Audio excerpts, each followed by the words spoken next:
Hi, everyone. Welcome to episode 349 of the All Dolphins podcast. It's the return of Behind Enemy Lines because we are kicking off the NFL regular season. This week, Dolphins open against the Jacksonville Jaguars.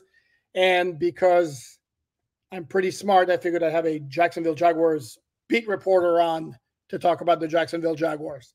That's the kind of genius you get on the All Dolphins podcast. So I'm pleased to be joined, without further ado, by John Shipley, beat reporter for Jacksonville Jaguars on SI, the host of the Jacksonville Jaguars Insider podcast. John Shipley, welcome to the NFL season. Welcome to the All Dolphins podcast. Hey, appreciate it, my friend. How you doing? I'm doing good. I'm glad that all the preliminaries are over because I don't know about you, but preseason, I don't understand necessary evil, but oy. Yeah. I'm not against them moving the preseason to 2 games. I'm not. Especially that last week of the preseason when half the teams are playing like their practice squad, it's a waste. It is. And again, the whole, I don't know about you, but this whole, like, there are jobs to be won. I'm of the opinion that by then the coaches probably know 53, if not 51 of their roster spots.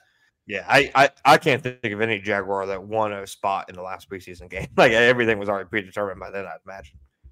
Okay. Although I should point that out that maybe in this particular case, the fact that Skylar Thompson so badly outplayed Mike White in that third preseason game after the first 2 games were an edge to Skylar, but not quite as pronounced as the third game. Maybe that was the final push to go with Skylar Thompson and release Mike White. So anyway, but we're not here to talk about Dolphin backup quarterbacks. We're here to talk about the Jacksonville Jaguars. And, my first question is going to be, for a team that made the playoffs 2 years ago, I want to say, or 3 years ago maybe, that's been a contender, that has a very big-name quarterback, they do seem to fly under the radar like nobody's business. How much of that do you think is because they play in a small market? How much of that is due to the fact that Houston and C.J. Stroud are sucking up all the oxygen in the AFC South? Where do you stand on that? No, I mean, I think a lot of it obviously has to do with just being the Jaguars by nature. Unless it's a primetime game or on red zone, most people naturally aren't putting their eyes on them, which for most of the Jaguars' existence, you can't really blame them for. For especially a lot of the past 15 years, there are a lot of seasons where the Jaguars would be perfectly okay with being that 1 p.m. slate game that nobody pays attention to. So I think that's part of it. I think when you have success, people start to pay attention to you more. I mean, last offseason, a lot of people had the Jaguars picked as, top team in the AFC, a potential Super Bowl contender. They were getting, Peter King, all these national folks out of practice. You slip up one time when you're not a perennial team and you lose all that. And that's what happened. They slipped up last year. Shad Khan, the owner, referred to it as like deja vu with how the Texans are getting talked about now to how the Jaguars are getting talked about a year ago. So it all changes very quickly. And I do think another part of it, though, is, the Jaguars have been better under Doug Pederson than they have been under any other head coach Shad Khan has employed, but they've still been about a 500 team. They've gone 9-8 each of the past 2 years, and just barely being above 500. Even with Trevor Lawrence and Josh Hines-Allen, some of the other big names that they have, it's just going to be hard for a lot of people to care until you start winning more. No, that's a good point. And I don't know about you personally, on a very personal level, I love Sunday 1 p.m. games, but I understand that the better the team, then the more primetime games you get, and this is what's going on with the Dolphins now. I've always said I feel bad for people who cover the Cowboys and Eagles. All those primetime games, no thanks. Actually, but at least they're good. Can you imagine covering the Bears or the Giants, who are not good, but they're always on primetime because it's Chicago and New York? Good point. Good point. That's rough. Okay, so the Jaguars were in contention late last season. It kind of fell apart. It kind of coincided with Lawrence getting that high ankle sprain in that Monday night game. How much of that was a factor? How much of it was he didn't play well? The team just fell apart. What went wrong down the stretch for Jacksonville last year? I think injuries were the number one factor. Lawrence only missed 1 game last year as a Week 17 game at home against the Carolina Panthers after he got a shoulder injury the week before. Last year he got a knee injury in Week 6 and then the ankle sprain, then a concussion, then a shoulder injury to his throwing shoulder on a play where they were down by like 30, and he's still trying to get an extra yard, so he pops a linebacker on the sidelines, ends up injuring himself. I think injuries were the major reason the Jaguars went from 8-3 to losing 5 of their last 6 and missing out in the playoffs. Not only was Lawrence injured, and like I said, he only missed one game, but you could tell in the games that he was playing that he wasn't close to 100%, that he wasn't Trevor Lawrence, and that he was really gritting it out there. And outside of him, Zay Jones, who was the number 2 outside receiver last year, missed a lot of the year with injuries. He didn't look right even when he played. Christian Kirk missed the last 6 games after getting injured in week 13, and what was really the start of the Jaguars slide and that Monday Night Football loss against the Bengals. Tyson Campbell missed a lot of time. They had guys in and out of the offensive line. So I think injuries are the biggest reason it happened. And Lawrence certainly, didn't play well down the stretch, too many turnovers. I think it was a mix of the injuries and him not being 100% and him probably trying to do too much to overcome for deficiencies that they had. And that's something he has to learn as a young quarterback is he can't put himself in danger and he can't put the ball in danger just trying to make something happen because he's too important and the game's too important for him to do that. No, without question. And this is where I point out to the listeners, Dolphin fans, injuries are a factor in a lot of different places. And Dolphins obviously dealt with those as well down the stretch. They were able to keep a lot of their key players, but they had injuries all over the place, particularly on defense down the stretch. You mentioned Trevor Lawrence. Kind of a similar situation with the Dolphins quarterback, gentleman by the name of Tua Tagovailoa, had a contract extension in the offseason that maybe was not universally praised as being absolutely slam dunk the right move. So where do you sit on the extension the Jaguars gave Trevor Lawrence? Was it the right move? And we'll move on from there. But first of all, yes, what did you make of the extension? Yeah, I think when you're looking at quarterbacks up for extensions, there are guys who you should move on from and guys who you can't move on from. And I think Trevor and even Tua, the production he's had, falls into that degree. And I'm not saying either's an elite quarterback, but when you're looking at your options as an NFL franchise, there's not a lot of avenues to find a quarterback who you can, win double-digit games with. If you're a top, I think, 12 to 15 quarterback team, Jared Goff's another example. He's not an elite quarterback by any means, but he's much better than any options the Lions were able to find if they had to get a quarterback, tomorrow. So I think a lot of it goes into that, and some of it, you're hoping they continue to grow over the duration of their contract. I think Lawrence is getting paid for what they're hoping he does more as opposed to what he's done so far. But I also don't think, they had to ask themselves like, hey, is this the franchise quarterback when they were doing it? They already knew the answer. They knew he'd be there for years. So to me, it's smarter to pay guys earlier because you're going to see these contracts just go up and up more and more. I mean, Dak Prescott's going to get paid next year. CJ Stroud's now just a couple years away from it. You're going to see these contracts continue to explode. So I think it made sense for the Jaguars, just like I think it made sense for the Dolphins. Okay, fair enough. So last year on the All Dolphins podcast, Behind Enemy Lines segment, Tom Curran covers the Patriots, created quite a stir by saying Mac Jones was better than Tua Tagovailoa, and then doubling down on that before the rematch in October. So I won't go that far. No, I wouldn't. Now you know what? I was going to ask you about Trevor Lawrence versus Tua, but now I just realized you have Mac Jones on your roster now as a backup. So I'm going to get to Mac Jones, but first, because it has to be done, not that it matters, but whatever. Trevor Lawrence or Tua? I say Trevor Lawrence. I think if you change the situations, I think the Jaguars probably Tua, an offense that asks the quarterback to create a lot on his own. I'm not sure he'd have as much success. And it's not a knock against Tua. He's good at what he does. He's good at getting the ball out. He's accurate. He's a good fit for the Mike McDaniel system. But we've seen that system, at least variations of it kind of elevate quarterback plays, whereas feels like Lawrence has kind of been playing on hard mode for a lot of his career. Doesn't have quite the skill players, doesn't have quite the scheme, easy answers. So I'm going Lawrence, but I know that won't be well received. Yeah, no, but it won't generate the reaction that it got when Mac Jones was better. Okay, so now moving on to the aforementioned Mac Jones. The word that we get here in South Florida, mind you, I was focused on the Dolphins, that Mac Jones actually performed very well in the preseason. If it so happens he has to go into a game, what's your level of confidence he actually can do a decent job? About the level of confidence you probably have with your run-the-mill back quarterback. Probably about what you'd have with Skylar Thompson, honestly. To me, like, he had a solid preseason. He had an up and down training camp at times. To me, a lot of Jaguars fans, when they traded for him, were like, oh, wow, we just got one of the best backups in the NFL because he was just a top pick. To me, he's a serviceable quarterback who's probably like the 15th or 14th best backup in the NFL. You know, like, he's fine, but at the end of the day, he's a backup quarterback, and that's probably what his ceiling's always going to be. Okay, fair enough. Okay, so now as we kind of glanced over what happened down the stretch last season, as you enter the 2024 season, again, I think, and you mentioned this with Houston, that it's almost universally predicted that Houston's the team to be, that they're going to win the AFC South. Slam dunk, not even a conversation. Do you think the Jaguars can make a run at them? Do you think the Jaguars are, again, a playoff team like they were in 2022?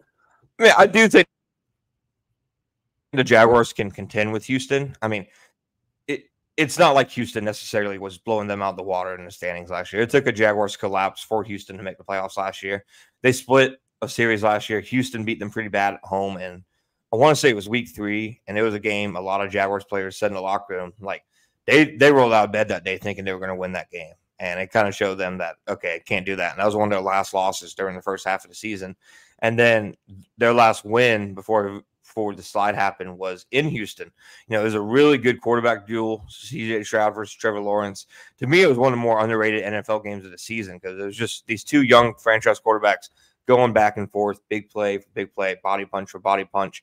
But the Jaguars came out with the win, and Jaguars finished one game, you know, below them. So I think it's going to be a competitive division between Jacksonville and Houston. Jacksonville with Trevor Lawrence, you know, yeah, not a top 5 quarterback, but I think with him, they at least have a chance, you know, in the AFC South. And I think the Colts will be feisty. You know, Anthony Richardson's more like a rookie quarterback than Stroud is because he missed so much time last year and he's played so few snaps. But they obviously have, I mean, they almost dragged the corpse of Gardner Minshew to the playoffs last year. So they obviously got some talent. And then the Titans, I think, are a little bit behind everybody, but I think in the AFC South, you have 3 fairly similar teams who all should, you know, put a good fight against each other. Got a lot of good young quarterback talent. I think Tennessee's got something with Will Levis, and not just because of what he did against the Dolphins last December in the Monday night game. Anthony Richardson's got some major juice in his game. He's got to, if he doesn't crash out and wind up on IR like in week 2 because of his style of play. Specific to the matchup on Sunday, if you're looking at the Jacksonville defense, I'm looking at it as basically the only way they slow down the Dolphin offense is if Trayvon Walker and Josh Hines Allen on the edge go nuts and get into his face like very quickly all afternoon. Am I on the right track? No, I think so too. I think with the Dolphins' team speed on offense and just with how quickly, like, the best way to beat a pass rush is to get the ball out of your hands quickly. You know, you can kind of protect your offensive line in that way. The Jaguars did it a lot last year. I mean, Trevor was right up there with Tua and time to throw last year because they were so down on the offensive line. They turned them into, you know, Kansas City, San Francisco, Alex Smith, where he's throwing the ball the second he gets the snap, you know, every other play. So I do think if the Jaguars have a chance to slow him down, that's it. And I do think the Jaguars have some advantages across the defensive line and add Eric Armstead in there, and I think they have a pretty nice rush package. But if there's any quarterback who's proven he can get the ball out of his hands, it's Tua. So I think that's their chance, but I would say it's far from a guarantee to actually impact things. Yeah, Armstead was a really, really nice addition for that team. I think he's a really good player. So across the defensive line, Armstead's playing inside, correct? So he's going to, like, I think the first snap of the game, you'll see him at 3 technique, but he's actually the number 3 edge rusher too. You know, Ryan Nielsen in Atlanta last year used Calais Campbell as an inside out guy. It's kind of like a big end position. And Armstead even played like 500 edge snaps a few years ago in a season in San Francisco. So it's something he's done. So I think you'll see him split his time between inside and outside. And I think you'll see guys like Trayvon Walker move around more. Trayvon Walker played, I think, like 15 snaps inside all of last year. And I think that's something you see change. Is anybody in the secondary physically equipped to keep up or stay close to Tyreek and or Jalen Waddle? I mean, Tyson Campbell was a legit track star who has legit 4.3 speed. He's a taller cornerback, but he's always, you know, shown the ability to hang with guys deep. I think he's up there Andre Cisco has really good range in the back end as a safety. And what I think their plan is going to be is to keep two safeties back the whole game and try to use, the speed of Campbell and the speed of Cisco to try to, eliminate some stuff over the top. But then you got Ronald Darby, who, he ran a 4.3, but it was in like 2014. So it was quite a while ago. He's their number 2 cornerback. He's a solid player, but obviously he's the one you probably look to attack just because he's, a cornerback in his 30s now. And then Antonio Johnson, second-year safety. He's better moving forward, as kind of a box enforcer against a run, as a blitzer. He's not really a deep kind of safety. The whole reason he fell to the 5th round, if you remember in 2023, there were mocks all year that had Antonio Johnson, Texas A&M, into the 1st round. He ends up falling to the 5th round because he ran a bad 40. So I don't think he's going to be much of a weapon this week. Okay. Other side of the ball, I think the big story, the big change with the Jacksonville offense is the wide receiver core. Drafted Brian Thomas. I don't recall exactly what number in the draft he was. And assigned Gabe Davis, free agent from the Buffalo Bills. Brian Thomas is a guy the Dolphins had studied before the draft. I think they had him in for a pre-draft visit. Mike McDaniel, not surprisingly, said they had some good things to say about him pre-draft. And from all we heard, he looks like the real deal. Yeah. True, yes? Yeah, so he had honestly a really slow start to training camp. I'd say like the first 2 weeks or so. He was struggling getting open, especially against veteran corners like Darby and Campbell. He was struggling with his hands a little bit, and they weren't really letting him, go vertical very often. It seems like they were just working on a lot of red zone, a lot of intermediate passing.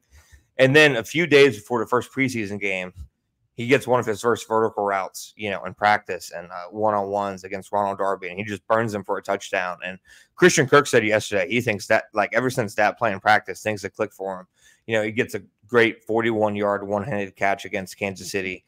He's made 2 nice grabs in the other 2 preseason games. And then during practices when Tampa Bay came in, he was the talk of the practices. Tampa Bay didn't have anybody who could cover him. Zion McCollum, not a great cornerback, but an elite athlete. I think he ran a 4.29 40. He's one of the best athletes at cornerback position in the NFL. And Thomas Jr. was just blowing by him with ease. So he definitely looks like he can provide a vertical threat early on. It shouldn't be surprising that the Dolphins talk to him because he seems like, out of all the players on the Jaguars offense, he seems like the one who would fit the most on the Dolphins offense. And he's definitely brought it. So he is a rookie. I'm not sure. Like, I think he's going to be 4th in line for targets throughout the season because you have Christian Kirk, Evan Ingram, who Trevor Lawrence, like, he's been thrown to hundreds of times. They're his favorite targets.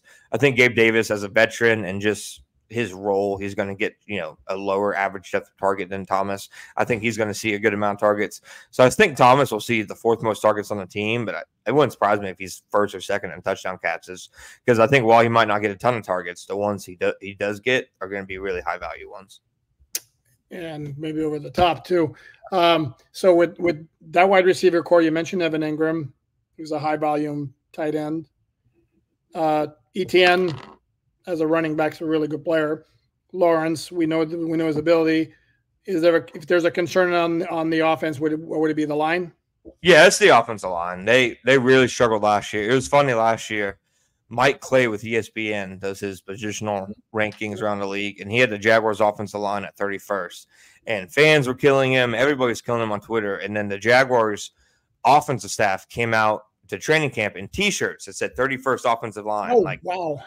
And they ended up playing like the 31st, offensive line.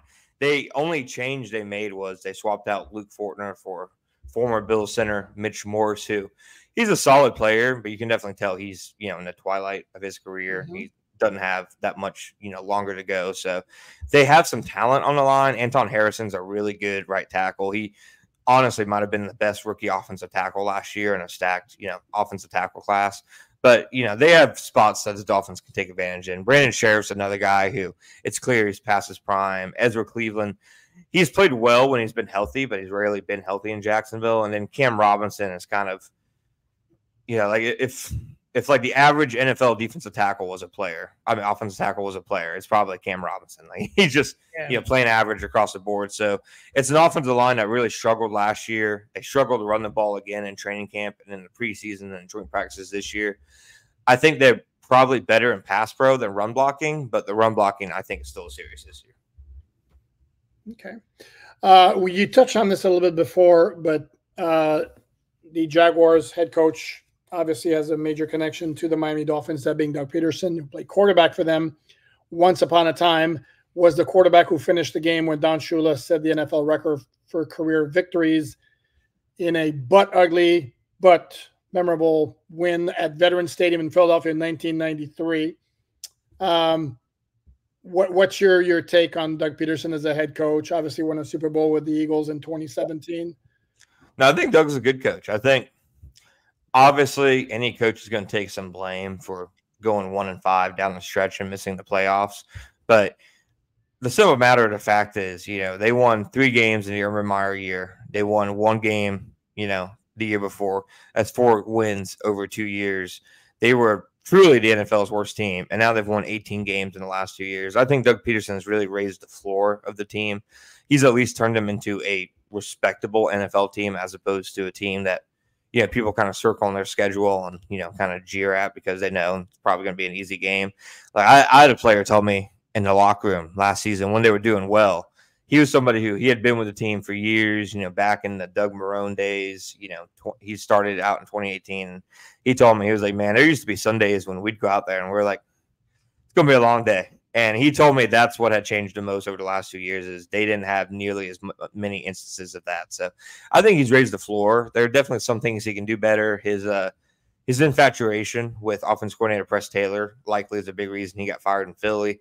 It's once again become a thing in Jacksonville to the point where, they haven't said who's going to be calling plays on Sunday or for the season. Doug said yesterday, you might never know. So it just kind of shows you the level of, that with the Press Taylor keeps going back and forth. Other than that, though, I think he's done a good job, and I think he was the right hire to kind of, help a NFL franchise grow up, an NFL franchise that had really been dysfunctional. He was the right one, I think, to really help it mature and, actually become professionals. And it's interesting you mentioned Doug Marrone, previous Jaguars head coach. Another person with Dolphin ties. He was a strike replacement player in 1987. That's before you were born, Chip. In 1987, offensive lineman, I want to say maybe. Yeah, he was. Okay, see, there you go. And then became a head coach, Buffalo and then Jacksonville. So we're going to close it out with this. I don't like doing predictions, so I'm not going to be hypocritical and go, give me a prediction. How about I phrase it like this? What's your level of confidence looking from a Jacksonville standpoint that the Jaguars can come to Hard Rock Stadium on Sunday and leave Miami with a 1-0 record? If you're doing like a scale of 1 to 10, it's probably like a 5. Like I think these are 2 good teams. Miami went to the playoffs last year. Jacksonville just missed out. I don't think either team is like far and away ahead of each other, but I do think the Dolphins have the X factor and Tyreek Hill. And this is going to be the Jaguars' first game under Ryan Nielsen too. I mean, what a first game to put your defense together, against, the best receiver, the best weapon in the NFL. So I think that it's 2 good teams. I think it'll be a close game, but ultimately the Dolphins do have the best player on the field, and I think that matters a good bit. That's a very good point. And it's the first game also for the Dolphins defensive coordinator, that being Anthony Weaver, except he doesn't have Tyreek Hill to worry about. Yeah, good point. And that guy, and I'm glad you pointed out that it's not just me. That guy's a game changer. He is a different dude. When you talk to the Jaguars coaches and players the last week, he's the guy that they're talking about. He's very clearly at the scouting report. He's very clearly at the top. Oh, to me, he'd be at the top. He'd be in the middle. He'd be at the bottom. Yeah, that's how different he is. Okay, that's going to wrap it up. I want to thank John Shipley very much. You see his Twitter handle for those listening on audio podcast. It's @_John_Shipley. He's a longtime beat reporter for Jacksonville Jaguars on SI, also the host of the Jacksonville Jaguars Insider podcast. And let's hope it's a fun game, John. And yes, sir. Much appreciated. I appreciate you, my friend. And we're going to wrap it up on that note. Thanks, John, and thanks everyone for watching.